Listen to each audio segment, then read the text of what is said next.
Ciao a tutti amici, continuiamo a parlare di Cartesio con la straordinaria gattona Sofì. Che cos'è? Hai sonno, Sofì?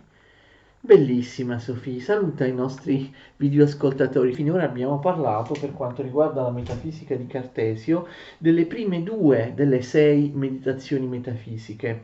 Oggi parliamo della terza. All'inizio della terza meditazione metafisica, Cartesio espone il suo criterio di verità. Ma voi direte, ma come professore, non lo ha già applicato? Come abbiamo considerato certo l'io penso, il fatto che io sono una cosa che pensa? Perché l'io penso, abbiamo visto, è sfuggito al dubbio radicale, resiste al dubbio iperbolico e quindi è un'idea chiara e distinta. Il criterio dell'evidenza delle idee chiare e distinte. Tuttavia è sintomatico che Cartesio enunci il criterio di verità e si ponga il problema del funzionamento del criterio di verità, della sua origine, della sua fondazione, soltanto a questo punto, cioè all'inizio della terza meditazione. Cartesio si chiede appunto come facciamo a essere certi che l'io penso, il fatto che io sia una cosa pensante, sia vero, perché noi abbiamo colto l'io penso in maniera chiara e distinta. Ricordate l'evidenza, la chiarezza e la distinzione. Noi abbiamo colto, va bene, Sofi, vai, vai. A noi ci è apparso l'io penso come una cosa chiara e distinta, anzi è l'unica cosa che ci è apparsa con i caratteri della chiarezza e della distinzione. Le altre cose no, infatti come sapete li abbiamo tutte revocate in dubbio, persino gli oggetti dell'intelletto, le leggi della logica e della matematica. Allora, quindi io sono certo di essere una cosa che pensa perché ho colto l'io penso in maniera chiara e distinta. Allora, dice Cartesio, possiamo generalizzare tutto questo e appunto definirlo un criterio di verità valido per qualunque cosa, ovvero, dice Cartesio, io posso assumere che tutto ciò che viene colto da me in maniera chiara e distinta sia vero. Non solo l'io, ma tante altre cose, anche magari tante cose, tanti oggetti, tante idee che abbiamo almeno provvisoriamente finora messo in dubbio. Allora, a cosa posso applicare questo criterio di chiarezza e distinzione? E come posso dimostrarlo? Allora, secondo lui, posso dimostrarlo metafisicamente e teologicamente grazie alla dimostrazione dell'esistenza di Dio.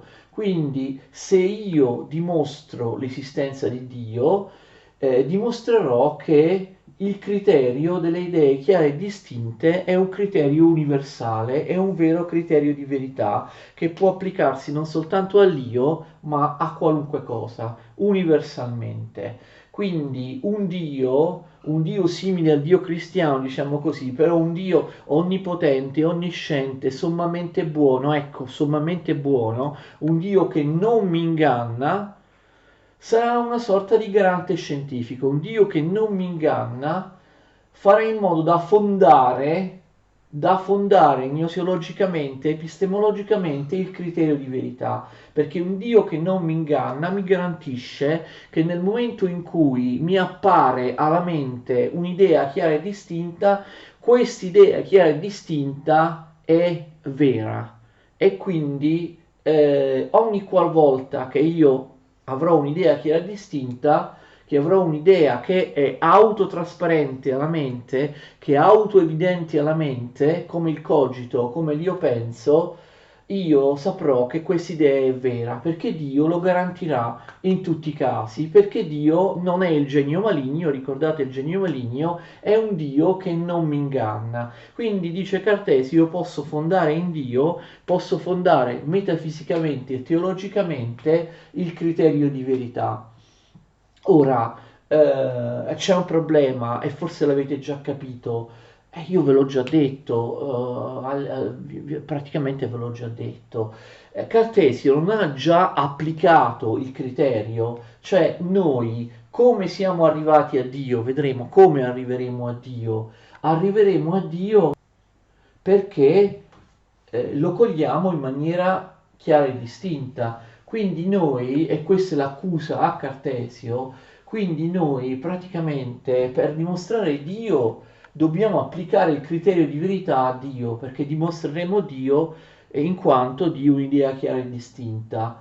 E una volta dimostrato Dio, l'ho appena detto Cartesio, io potrò fondare il criterio di verità che sarà sempre valido perché Dio lo garantisce. E non è questo un circolo vizioso? Infatti Arnaud, ricordate Arnaud nelle quarte obiezioni, ricordate le obiezioni alle meditazioni metafisiche, Arnaud accusa infatti Cartesio di circolo vizioso. L'argomentazione di Cartesio può essere discutibile perché appunto può cadere sotto l'accusa di circolo vizioso. Capite qual è il circolo vizioso? Io devo dimostrare l'esistenza di Dio, ma per dimostrare l'esistenza di Dio io devo applicare il criterio di verità, in quanto dimostrerò l'esistenza di Dio perché Dio mi appare come idea chiara e distinta.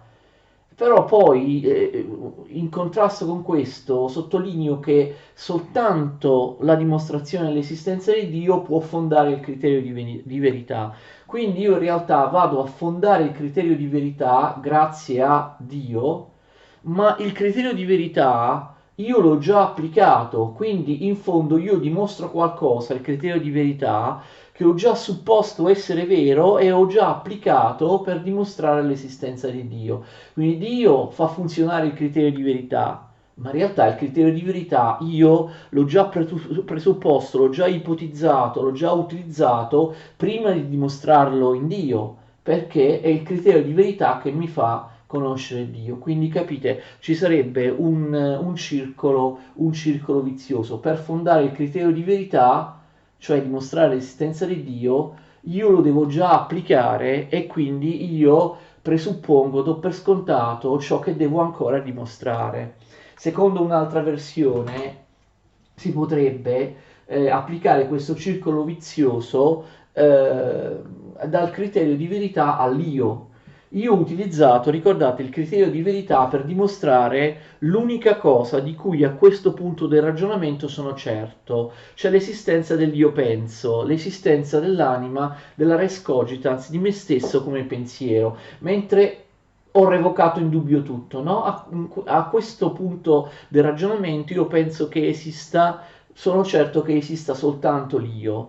Come ho trovato l'io? Ha resistito al dubbio. Io l'ho trovato perché ho applicato il criterio di verità, il criterio cioè delle idee chiare e distinte. Come adesso vedremo, all'interno dell'io trovo Dio e dimostrando l'idea di Dio fondo il criterio di verità. Quindi il circolo vizioso funziona anche in questo modo, d'accordo? Cioè il fatto che il criterio di verità è stato già applicato per trovare l'unica cosa di cui a questo punto del ragionamento sono certo, cioè l'io, e poi l'io in realtà fonda il criterio di verità perché all'interno del cogito, come adesso vedremo, trovo una serie di idee, tra cui l'idea innata di Dio, che può fondare il criterio di verità. Ad ogni modo ci sono appunto tanti modi per rappresentare questo circolo vizioso. Il circolo vizioso potrebbe anche essere considerato un circolo vizioso dall'io a Dio, perché appunto io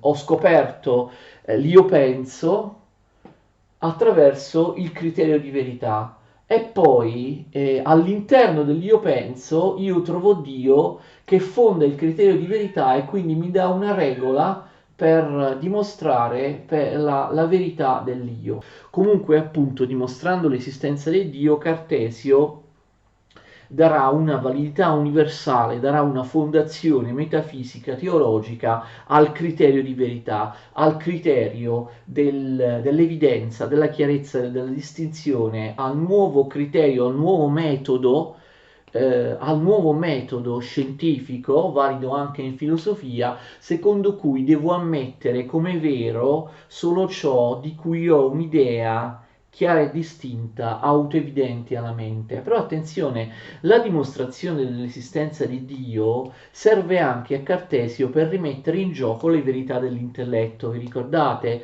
Perché, ok, l'esistenza di Dio e l'ammissione e l'universalizzazione del criterio di verità poco possono fare per rimettere in gioco gli oggetti materiali, vi ricordate? Perché anche se il criterio di verità appunto, mi garantisce che sia vero tutto ciò che concepisco nella mente come chiaro e distinto, questo non vale per i sensi, per la sensibilità e per gli oggetti sensibili, perché i sensi mi ingannano e quindi il criterio di verità, che è puramente intellettuale, intramentale, non mi permette di conoscere realmente gli oggetti sensibili, di sostenere che gli oggetti sensibili esistono.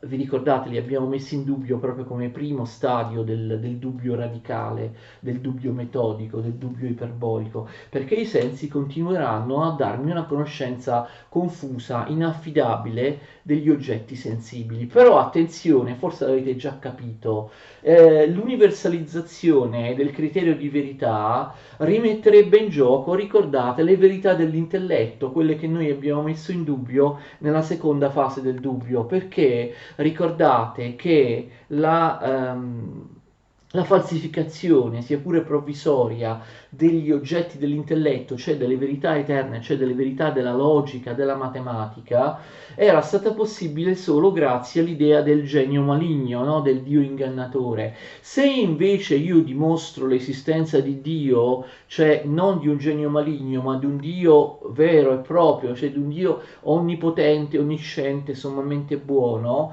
quel Dio appunto ha la caratteristica di non ingannarmi e quindi Dio prende il posto del genio maligno e Dio garantisce che l'operazione, l'addizione 2 più 3 o il principio di non contraddizione o tutte comunque le idee dell'intelletto che sono nell'intelletto senza derivare dai sensi sono vere. Ripeto, io l'ho messa in discussione perché c'era il genio maligno che avrebbe potuto, io ho pensato, avrebbe potuto ingannarmi anche a livello dell'intelletto. Se invece dimostro l'esistenza di un Dio sommamente buono, quel Dio non mi inganna e quindi almeno quel secondo stadio del dubbio sarà scacciato via e sarà ammesso come vero, come autoevidente ogni contenuto dell'intelletto, quindi anche le verità logiche e matematiche, d'accordo? Quindi di grande importanza la dimostrazione di Dio permette a Cartesio di fondare, questo è il suo intento, la nuova metafisica ma anche la nuova fisica su Dio, dando a Dio proprio la funzione di garante scientifico, perché Dio garantisce il metodo scientifico, Dio mi garantisce che ogni qualvolta io penso qualcosa, ogni qualvolta mi appaia nella mente qualcosa in maniera chiara e distinta, con un forte grado di chiarezza e di distinzione, allora quella cosa è vera. Quali sono le dimostrazioni di Dio di Cartesio? Prima dobbiamo vedere dove noi troviamo all'interno del cogito l'idea di Dio. Infatti, attenzione, il cogito, noi l'abbiamo dimostrato, ma il cogito non è vuoto, il cogito possiede all'interno delle idee.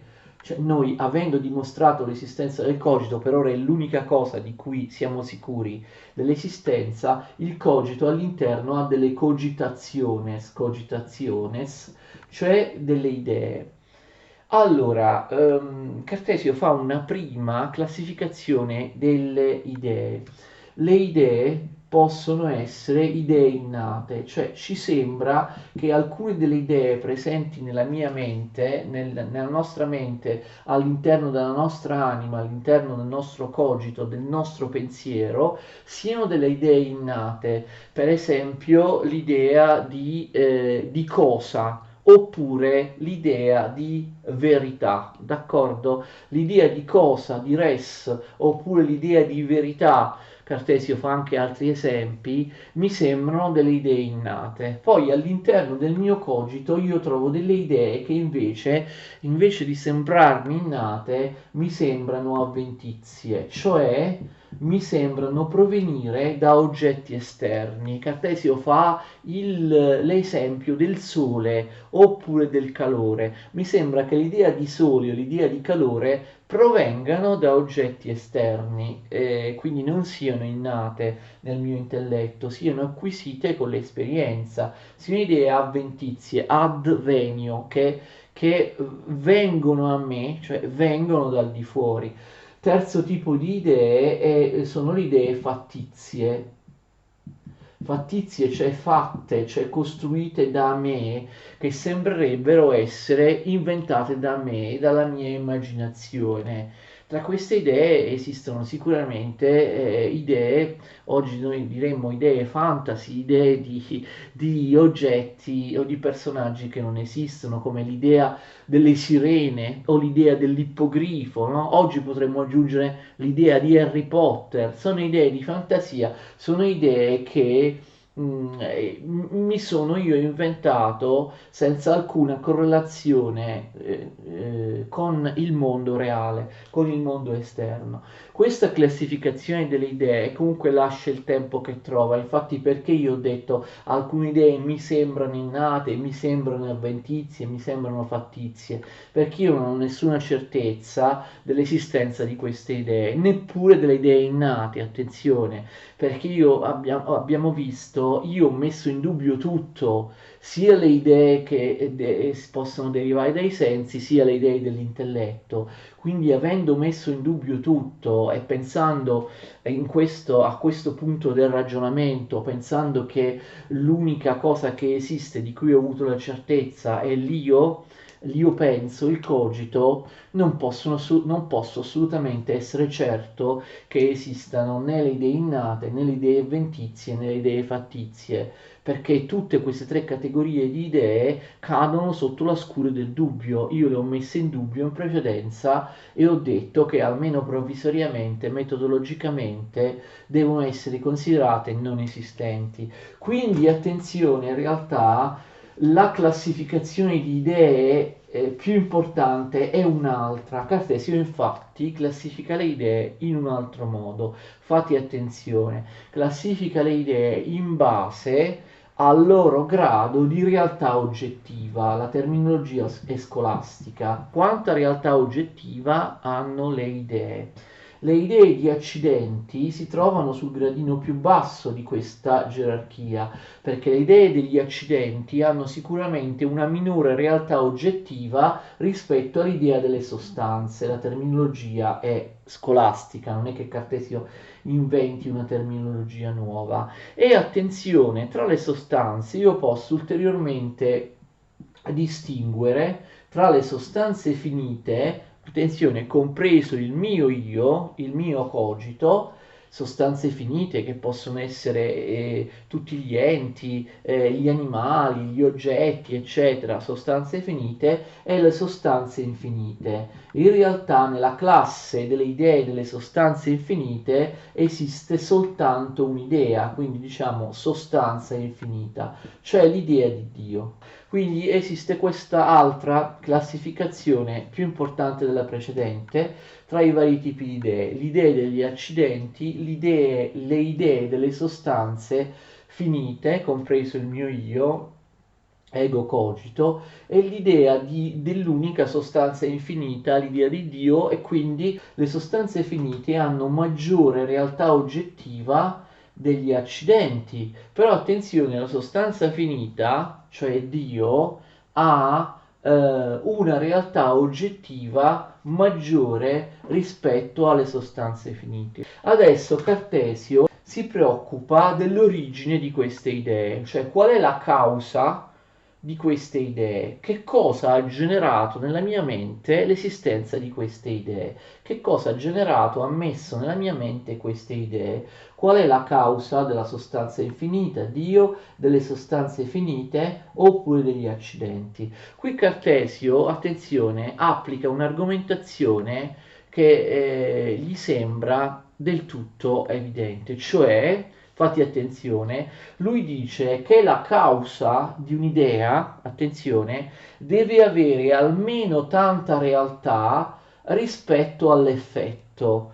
Realtà che lui, attenzione, in questo caso chiama realtà formale, è sempre una terminologia scolastica, è inutile approfondire il significato e la differenza di realtà formale e realtà oggettiva. La realtà oggettiva è quella del grado della realtà che l'idea manifesta nella mia mente. La realtà formale è la causa, cioè l'origine delle idee che ho nella mia mente. E allora, l'origine, la causa di ogni idea, dice Cartesio, deve avere almeno altrettanta realtà formale della realtà oggettiva, cioè dell'effetto. La causa non può avere la causa una realtà inferiore rispetto all'effetto. Quindi questo che cosa vuol dire? Io sono una sostanza finita, quindi potrei aver inventato tutte le idee di accidenti e delle sostanze finite, le idee degli alberi, degli animali, dei tavoli, di qualunque sostanza finita. Potrei averle inventate tutte io queste idee, perché sono sostanze finite, io penso è una sostanza finita, attenzione, e quindi l'io penso, l'io, il mio io potrebbe essere la causa di tutte le sostanze finite, perché ha la stessa realtà formale degli effetti, cioè le idee che sono sostanze finite nella mia mente hanno una realtà oggettiva che è finita, ma la causa, se fosse il mio io, ha una realtà formale che anch'essa è finita, quindi il mio io è finito e potrebbe essere quindi la causa di tutte le idee finite.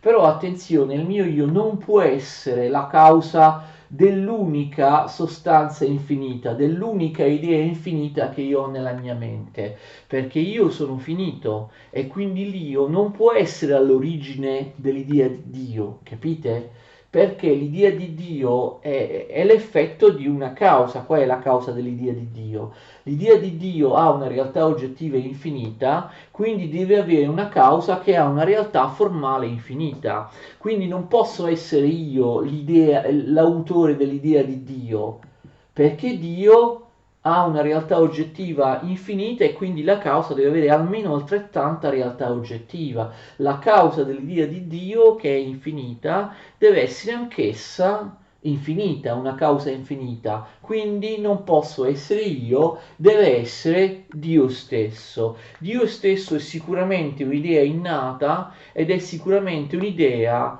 che corrisponde all'esistenza, perché soltanto Dio, cioè una causa infinita, può essere all'origine della presenza della creazione e della presenza nella mia mente dell'idea di Dio. Quindi Dio esiste, soltanto Dio, un essere perfettissimo, onnisciente,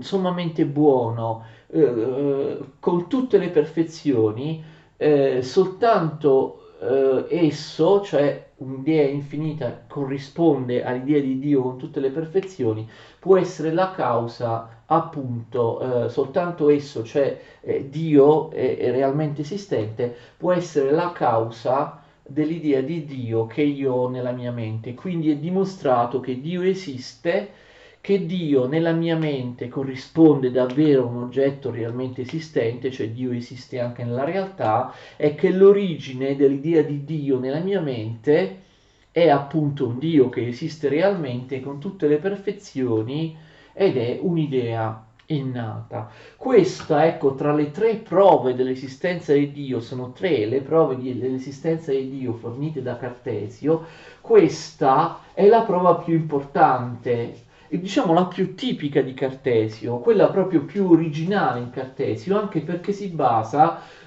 sull'idea di idee innate, si basa sul fatto che Dio sia un'idea innata e quindi è la prova dell'esistenza di Dio più tipica di Cartesio, la prova proprio tipicamente cartesiana, perché si basa sull'innatismo, sul fatto che esistano sul fatto che esistano idee innate, che vedremo è proprio una caratteristica del razionalismo, dell'intellettualismo cartesiano. Molte idee che io ho, l'abbiamo visto nella prima classificazione, non vengono da oggetti esterni, da fuori, non sono il parto della mia immaginazione, ma sono idee innate che io ho dalla nascita.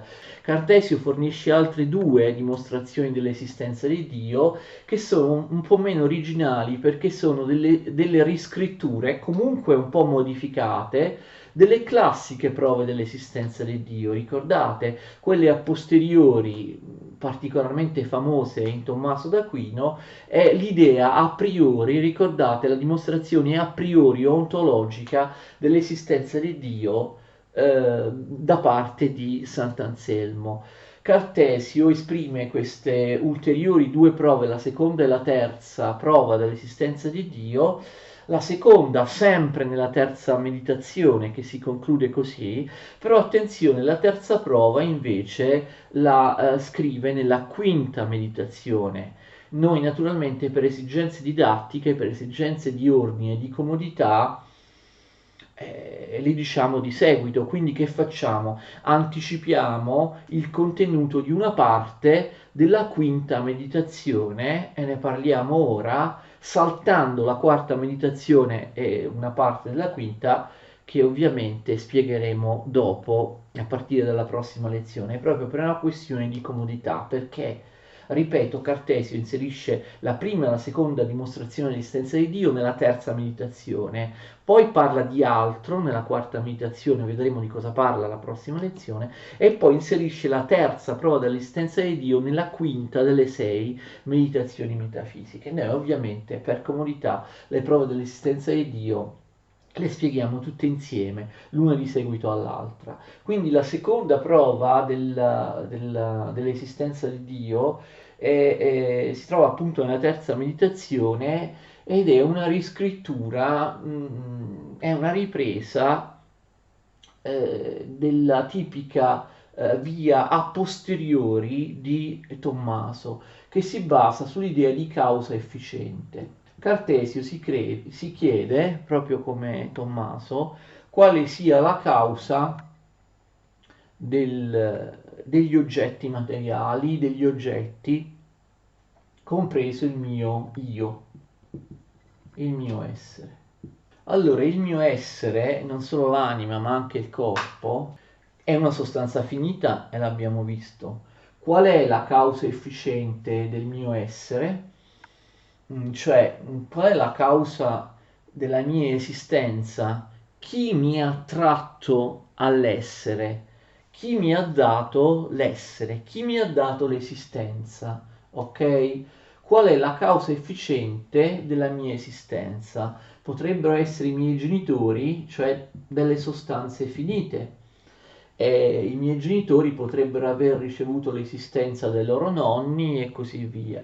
Come sapete, anche Tommaso dice che non si può andare all'indietro all'infinito, non può esserci un regressus ad infinitum, un tornare indietro all'infinito nella catena delle cause. A un certo punto ci deve essere una causa non causata, cioè una causa prima che è stata in grado di trarre all'essere, magari i primi esseri umani, insomma, di trarre all'essere gli oggetti finiti dal nulla, cioè di creare ex nihilo dal nulla. Questa causa prima, ok? Questa causa che non ha ricevuto l'essere da nessuno, ma è stata in grado di creare l'essere dal nulla e quindi di creare il mio essere anche se in maniera mediata, perché il mio essere deriva da B, che deriva da C, che deriva da D, eccetera, eccetera, che poi alla fine deriva dalla causa prima, quindi anche se in maniera mediata, indiretta, il mio essere deriva da una causa prima, questa causa prima per poter fornire l'essere dal nulla, generare l'essere dal nulla senza che nessun'altra causa lo abbia generato dal nulla, non può essere che Dio, cioè non può essere che un essere che ha tutte le perfezioni. un essere che ha tutte le perfezioni, appunto onnisciente, onnipotente, sommamente buono, e così via. Attenzione, Cartesio non dice mai che questo Dio si identifica del tutto e per tutto con il Dio cristiano. Lui, come Tommaso o Anselmo, sta realizzando delle prove puramente razionali, ok? Quindi si tratta comunque di un Dio, perché è soltanto un Dio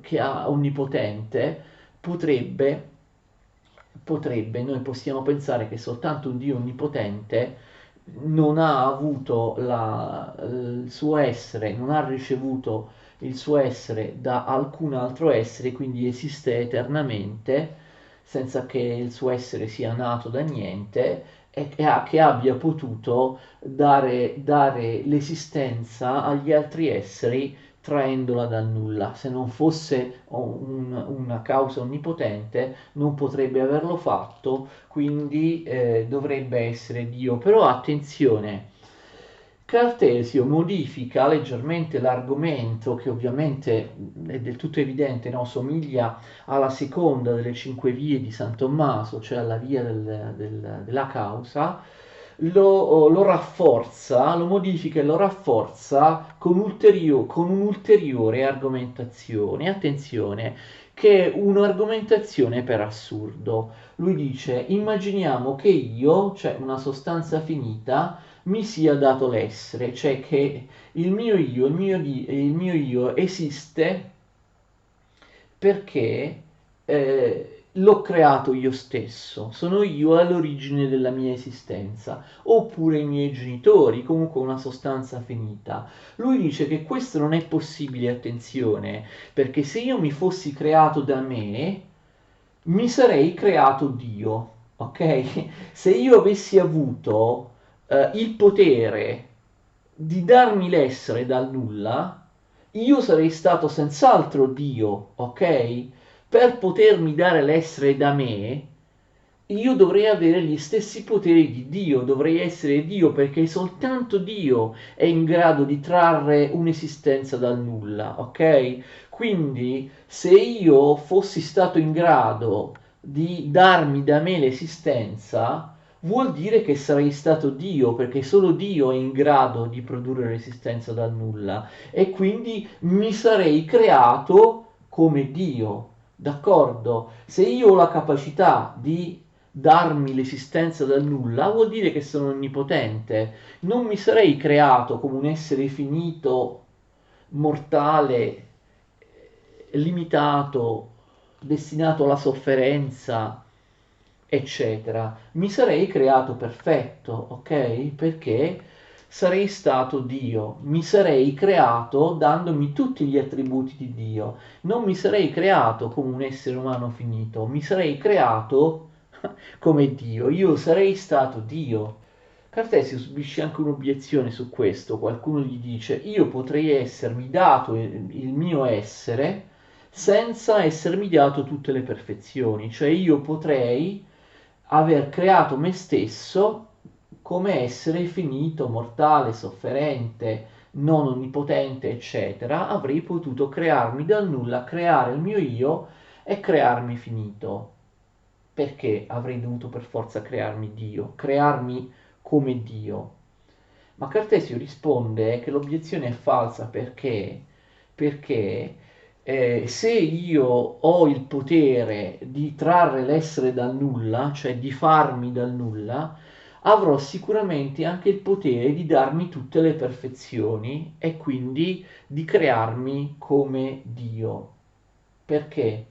Perché, dice Cartesio, il potere di trarre l'essere dal nulla, di creare ex nihilo, è un potere di gran lunga superiore rispetto a quello di dare tutte le perfezioni, d'accordo? Perché le perfezioni, l'onniscienza, l'onnipotenza, eccetera, sono solo degli accidenti, Cartesio li chiama anche modi, sono solo dei modi dell'essere, ok? Quindi se io fossi stato in grado di darmi l'essere, mi sarei dato sicuramente anche tutte le perfezioni, non mi sarei creato come un io finito. Perché? perché creare l'essere è di gran lunga, è un potere di gran lunga maggiore piuttosto che il potere di fornire tutte le perfezioni. Nel momento in cui io mi fossi dato l'essere dal nulla, sarei stato sicuramente in grado di darmi anche tutte le perfezioni e quindi di essere Dio.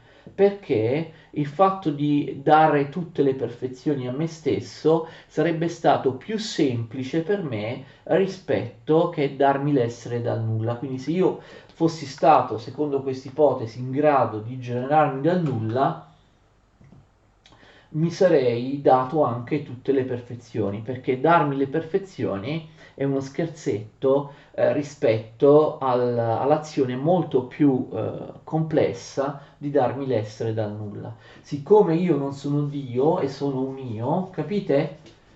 Non posso essermi dato l'essere da solo, perché se mi fossi dato da solo l'essere, io sarei Dio, cioè mi sarei creato Dio.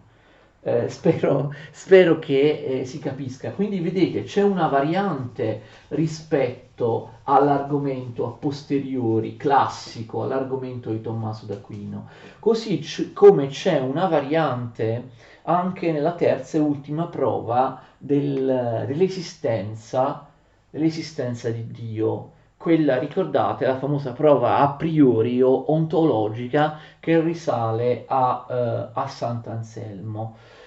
Abbiamo visto tutte queste prove dell'esistenza di Dio rispettano il metodo cartesiano e l'andamento del suo ragionamento, no?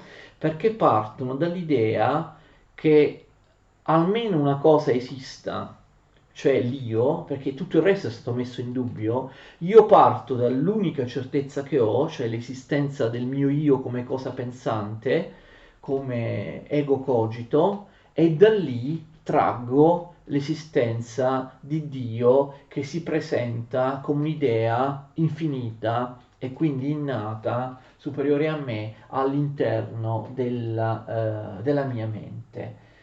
E quindi anche la terza prova dell'esistenza di Dio procede secondo questo stesso metodo. Esiste almeno una cosa, una sola cosa di cui io sono certo.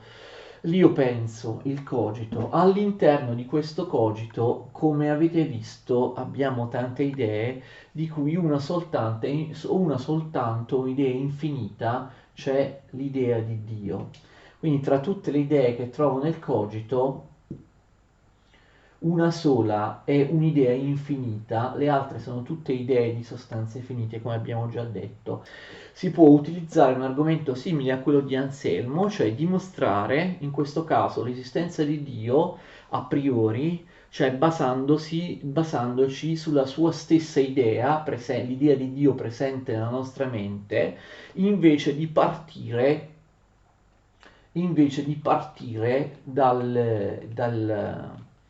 dalle cose materiali, ok? Invece di partire dall'idea dell'io come un oggetto, d'accordo? Come un oggetto tra tanti gli altri oggetti. Invece io considero qui l'idea di Dio che trovo all'interno del mio io, è un'idea infinita. Io ho l'idea di Dio nella mia mente e quindi questa idea di Dio è quella di un essere perfettissimo.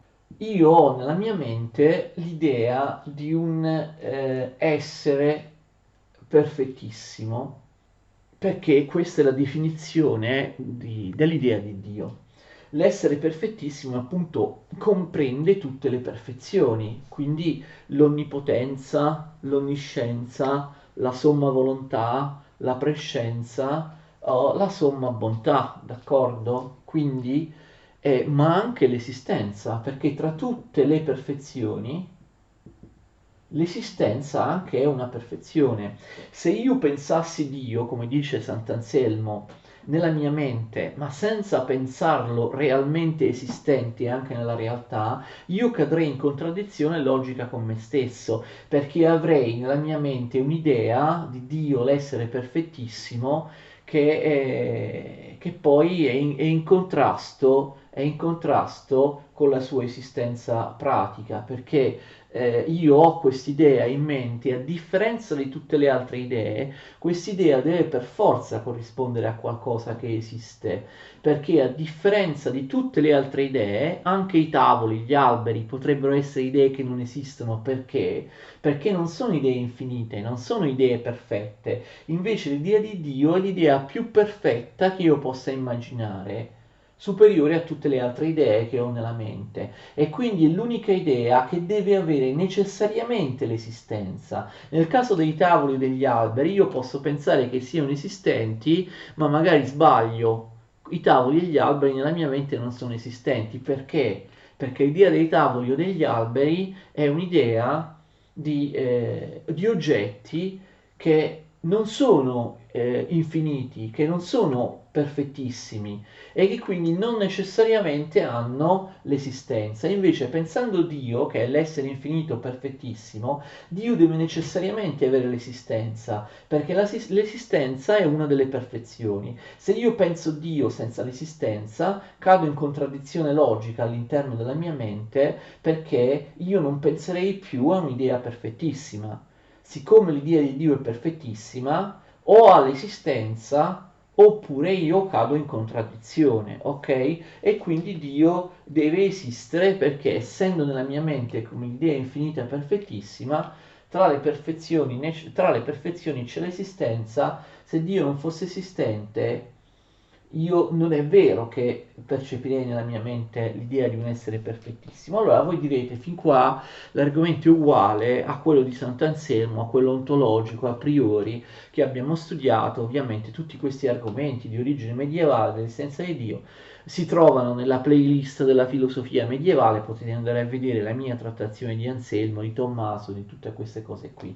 Però anche qui, come nella seconda prova dell'esistenza di Dio a posteriori, anche qui nella terza prova cartesiana dell'esistenza di Dio c'è una variazione rispetto alla classica prova ontologica di Anselmo, cioè Cartesio equipara Dio a delle idee matematiche, in particolare a quella del triangolo. Lui dice che se io penso un triangolo, anche se non l'ho mai visto e non so che esista, automaticamente lo penso esistente. Perché? Perché è un'idea che si impone alla mia immaginazione come esistente. E sono esistenti anche le caratteristiche del triangolo. Io lo penso nella mente a tre lati, per forza deve esistere, perché io penso con certezza che posso disegnarlo. Penso nella mia mente che esiste il triangolo, sarebbe assurdo pensarlo come non esistente, perché il triangolo è un'idea che di per sé deve essere esistente. Io anche se non ne ho mai disegnato uno o non ne ho mai visto uno, concependo il triangolo nella mia mente, c'ha tre lati, so che posso anche nella realtà disegnarlo e so che le sue proprietà sono quelle anche nella realtà, quelle che sono nella mente. Io penso al triangolo, nella mente posso dimostrare che la somma degli angoli interni del triangolo, questo è l'esempio che fa Cartesio, corrisponde a due angoli retti. Ma non posso pensare diversamente. Necessariamente il triangolo anche nella realtà deve esistere in questo modo, cioè avendo ogni triangolo possibile come somma degli angoli interni due angoli retti. Quindi Dio è come il triangolo, cioè è un'idea autoevidente come le idee della matematica, della logica, ricordate quelle che abbiamo chiamato verità eterne. Quindi Dio deve esistere esattamente come esiste il triangolo. Questa è la novità che Cartesio apporta alla cosiddetta prova ontologica dell'esistenza di Dio, che per lui è la terza prova. E appunto queste prove dell'esistenza di Dio, come vi ho detto all'inizio, fanno in modo che esistano necessariamente i triangoli, le verità del risultato di operazioni matematiche come 2 più 2 2 più 3 fa 5, o la verità del principio di contraddizione, una cosa non può essere vera o falsa nello stesso momento e nello stesso senso, o è vera o è falsa, cioè tutte le idee dell'intelletto, le idee generate dall'intelletto, idee che non dipendono dai sensi, ok? Che Cartesio considera anch'esse idee innate che non dipendono dai sensi. Vi ricordate, come vi ho detto prima, noi abbiamo messo in discussione anche le idee logiche e matematiche, le cosiddette verità eterne. Vi ricordate, ne abbiamo parlato, perché?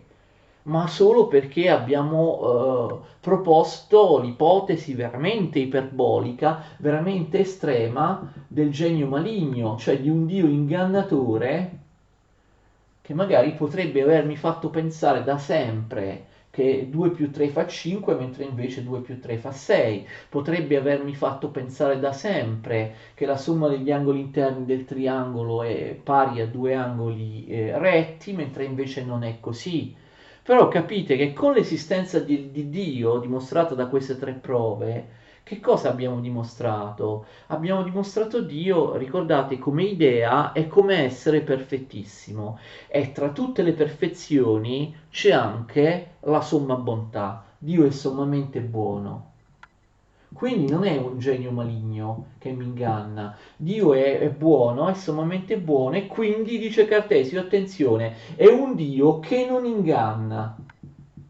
Scaccia il genio maligno, al posto di una divinità simile al genio maligno abbiamo dimostrato l'esistenza di una divinità che non è maligna, che è benigna, che non mi inganna e che quindi appunto è un garante scientifico, perché in questo modo Cartesio userà sempre Dio. Un Dio che non mi inganna mi rende sicuro che nella mia mente 2 più 3 fa davvero 5 come a me sembra, così come mi rende sicuro della verità di tutte le altre idee dell'intelletto che io avevo, ricordate, provvisoriamente messo in dubbio con l'argomento del genio maligno. E queste idee invece eh, risultano vere così come mi sembrano nell'intelletto, perché il genio maligno è stato sostituito da un Dio perfettissimo, simile al Dio cristiano, che tra le perfezioni ha la somma bontà e tra le perfezioni ha la caratteristica di non ingannare gli uomini. E quindi io, capite, revoco dal dubbio la seconda fase del dubbio. L'esistenza di Dio non può revocare dal dubbio la prima fase del dubbio, ricordate, cioè il dubbio nei confronti dei sensi, e quindi purtroppo la dimostrazione dell'esistenza di Dio non vale per dimostrare in automatico che esistono le cose materiali, quindi gli oggetti materiali li tengo ancora nella sfera del dubbio, li considero come falsificati, come non esistenti, però almeno gli oggetti dell'intelletto, cioè le idee dell'intelletto, ricordate che erano state la seconda fase del dubbio metodico, del dubbio cartesiano, a questo punto fuoriescono dal dubbio e vengono dimostrate e vengono assunte come vere, perché il garante scientifico, un Dio che non mi inganna, che ho appena dimostrato esistere, mi garantisce che le idee dell'intelletto, le idee della logica e della matematica, le idee dell'intelletto che non provengono dai sensi, sono tali quali mi appaiono alla mente e quindi io mi posso fidare. È Dio che garantisce, è Dio che ha messo nella mia mente queste idee innate di 2 più 3 uguale 5, oppure di somma degli angoli interni del triangolo che equivalgono a due angoli retti, ok? E quindi sono revocate dal dubbio e sono considerate vere tutte le idee dell'intelletto, appunto considerate come idee innate, idee che Dio mi ha messo nella mente e che in fondo sono le stesse idee di Dio, e quindi l'uomo in qualche modo comunica con Dio, lo vedremo in seguito questo. L'uomo appare a Cartesio l'essere, a differenza degli altri esseri, l'unico essere che è simile a Dio e che comunica con lui, perché Dio ha le stesse idee, perché l'uomo ha l'uomo appare l'unico essere che comunica con Dio, simile a Dio, perché l'uomo ha nella mente le stesse idee di Dio. Magari Dio ne ha altre che io non riesco a concepire, però Dio ha nella sua mente anche le stesse idee che l'uomo ha nella sua. E quindi per completare, diciamo, la creazione di questa nuova metafisica che, a differenza della vecchia metafisica aristotelico-tomistica, parte dall'io, cioè come punto di partenza l'io, avete visto, io ho dimostrato Dio, dall'idea di Dio mi rende sicuro delle mie idee dell'intelletto. Per completare il percorso bisogna dimostrare ciò che è ancora in dubbio, cioè l'esistenza dei corpi, che non è stata ancora dimostrata. Cartesio dimostrerà l'esistenza dei corpi nella quinta e nella sesta meditazione, però attenzione, prima dedicherà la quarta meditazione al problema della verità e dell'errore, cioè al problema spinoso che Cartesio deve affrontare, che dice se l'intelletto è garantito da Dio, le idee dell'intelletto sono vere, le ha create Dio, Dio garantisce che sono vere, allora come si spiega l'errore? Cioè come si spiega il fatto che molte volte l'intelletto sbagli? Non dovrebbe sbagliare mai se contiene solo idee che sono garantite da Dio, sono create da Dio e quindi sono vere. E quindi com'è possibile che io nella mia mente sperimenti l'esperienza psicologica dell'errore? L'errore viene dall'intelletto stesso o viene da qualche altra facoltà della mente, per esempio dalla volontà. Noi abbiamo visto in precedenza, vi ricordate, che il cogito, che il mio pensiero, non è soltanto intelletto, è anche volontà. E quindi questo problema della spiegazione dell'errore e della distinzione tra verità e errore, che è oggetto della quarta meditazione, lo vediamo la prossima volta. Grazie di continuare a seguirmi. Cartesio è lungo, sto cercando di spiegarvelo, spero nella maniera più chiara e semplice possibile, dipanando tutto il filo man mano. Ci vediamo la prossima volta, grazie, arrivederci.